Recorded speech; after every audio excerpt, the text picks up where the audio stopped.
Radishevich wanting somebody to go on. Chaubert, Tchekanovsky. Stopped by Walker. Oh! Thumping drive and turned away by Peter Shilton. Really, that was hugely well struck. And a very good save.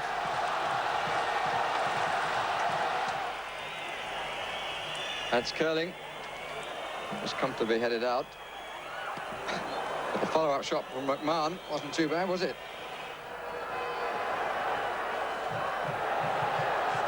Brodsky. Ashika, it's a good cross and a good save. Tchekanovsky again with a header. What a nice move, and they certainly got round the back then. Ashika. Radishevich. Great strike from Kazmarek. Space here for Christoph Ashika. Tchaikovsky takes over, looks for the curler. Another good stop by Peter Shilton.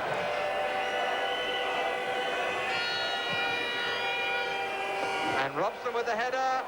And the touch from Lineker straight into the waiting arms of Backup.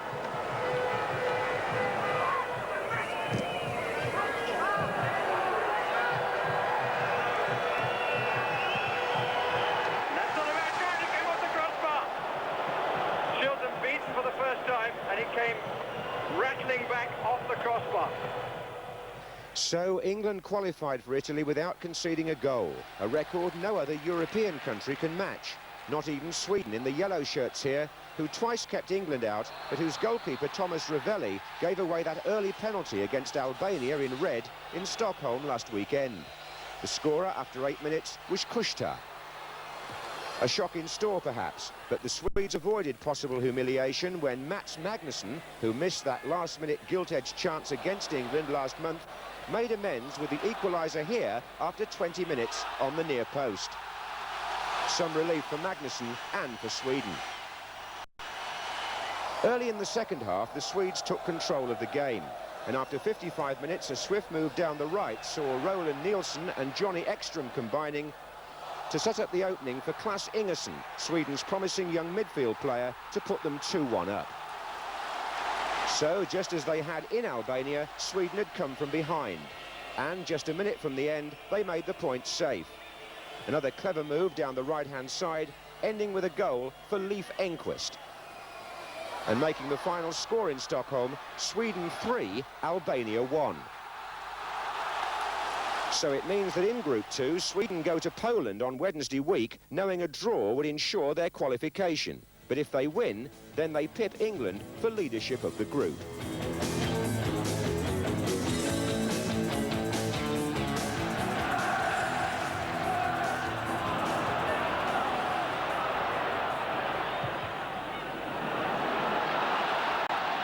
Whelan. Oh, Whelan. Quick thinking by Ronnie Whelan. Sheedy with the second corner. Away by Whiteside. Whelan. Beautifully played out to Sheedy. Inviting left foot. Cascarino! Morris. Townsend looks around and finds that he's got space and time. Sheedy. Houghton. Oh, beautiful goal! 3-0. The people here are celebrating what they see as qualification. Well, I would have loved to join them, but you can't celebrate until it's finished and finalised and you're there. I mean, England drew tonight and they're there. Yeah. Spain, who could have ensured Ireland's qualification by winning in Hungary, were ahead in Budapest through Salinas on the half hour. And when, after 2 misses by Mancio, Mitchell following up scored Spain's second in the 39th minute, the group seemed to have been decided. But not a bit of it. Pintar put Hungary back in the game before half-time. And then, 8 minutes from the end of the contest, the same player struck the equaliser. Indeed, one of the best goals of the evening. But it leaves Jack Charlton's team needing a point in Malta to be sure though their goal difference would surely be enough to deny Hungary.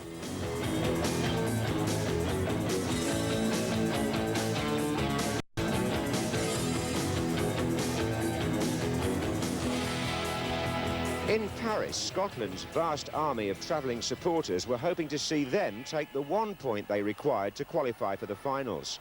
But it was the French who went ahead after 25 minutes through Deschamps, who beat Jim Leighton inside the near post. On the play, Scotland were rather unlucky to be one down at half-time, especially as in the first half, Ali McCoist hit the crossbar.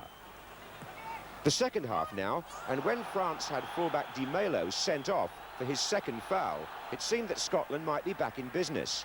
But, as against Uruguay in Mexico, they failed to take advantage of the extra man. And it was the French who scored again through Eric Cantona after 61 minutes.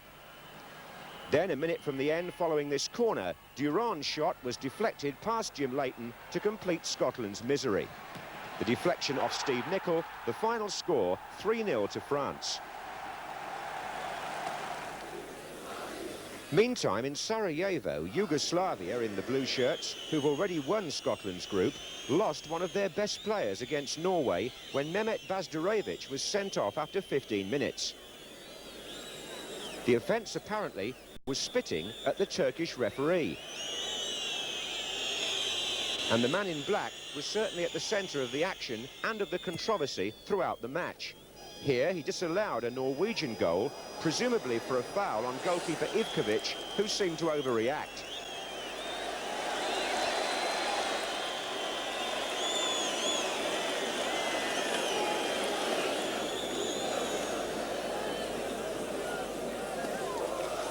So the Norwegians were doubly disappointed when the Turkish referee Namoglu gave a penalty for that alleged trip just a minute before half-time.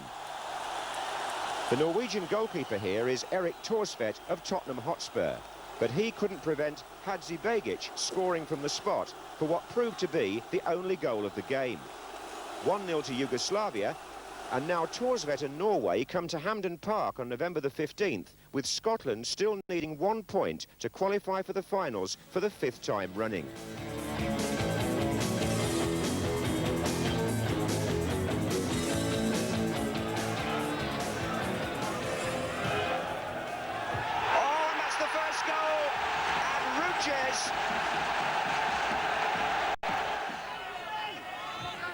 Van Aale. And Bosman. Oh, good goal. 2-0 Holland. Bowen. Saunders. Oh, well done, Bowen. And Koeman cut it out. Van Breukelen wants it. Oh, Bowen. Yes, a goal for Wales. And you can't say they don't deserve it. Holland will qualify if they take 1 point from their home match against Finland. West Germany may need to beat Wales on November the 15th.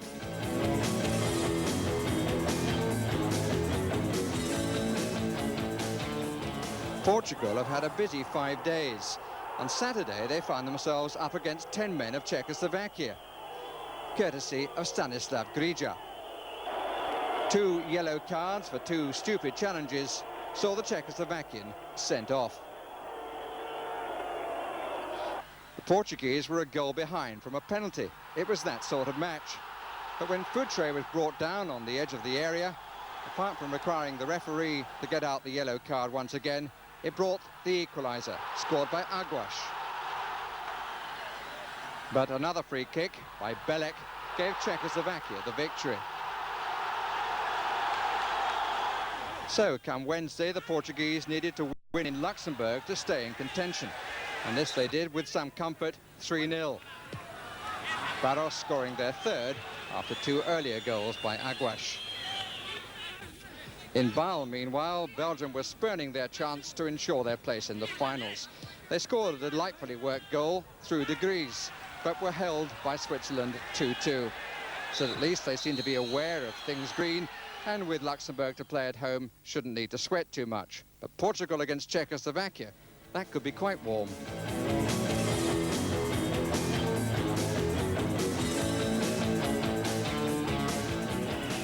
In Karl-Marx-Stadt, the Soviet Union in the red shirts must have thought they'd booked their place in Italy when Gennady Litovchenko, arguably now one of the best players in the world, put them ahead with that fine shot 15 minutes from the end against East Germany. But the absence of the Soviets' #1 goalkeeper, Rinat Dasayev, cost them dear. That goal by Andreas Thom, the result of a bad error by his deputy Viktor Chanov. Even a point would have been enough for the Soviets, but that shot from Mateusz Sammer gave East Germany victory 2 minutes later.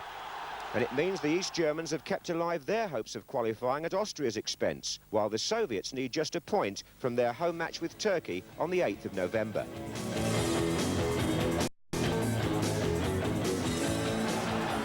Kurt Nielsen of Aston Villa gave Denmark the start they sought against Romania, scoring after just 4 minutes.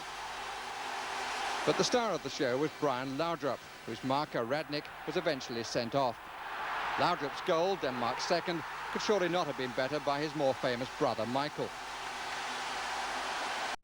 Flemming Poulsen scored the Danes' third from Heinz's cross, and now they must avoid defeat in the return. Bulgaria and Greece were already out of contention, but their meeting had its moments, though not many to do with football. "We were playing for our pride," said the Bulgarian manager. The result was a very busy night for the referee. In all, he sent off 1 Bulgarian and 3 Greeks. There were 4 goals as well, all of them for Bulgaria, including this softie. The Greeks presumably would have had words for it, but the final say in the group will come in Bucharest on November the 15th, when Romania are at home to Denmark. But of course England are in those finals, but a lot of people think there's still something wrong with the team, rather like the economy, but they don't know what to do with it. But we asked our leading football writers, and here they are, from 10 of the major newspapers in this country, what they would do with the team. They've been Bobby Robson's harshest critics, some of them. So we said, well, what team would you like to take to the World Cup finals next year? And you'll notice that the Sun have picked 2 men there, one for the longer names. No, only joking, chaps. But this is the team that they've come up with, the team that they would, on consensus, pick for those World Cup finals. 2 new faces at the back. Paul Parker of QPR preferred to Gary Stevens. A surprise at left back. Nigel Winterburn of Arsenal they've gone for, selected ahead of both Stuart Pearce and Tony DeRigo. The football writers want Rocastle and McMahon to play alongside Robson in midfield, and they have a clear preference for Barnes ahead of Waddle. Only 3 votes for the former Spurs player. And interesting too that Des Walker of Nottingham Forest is one of 5 players selected by all 11 journalists. The others, Shilton, Butcher, Robson and Lineker.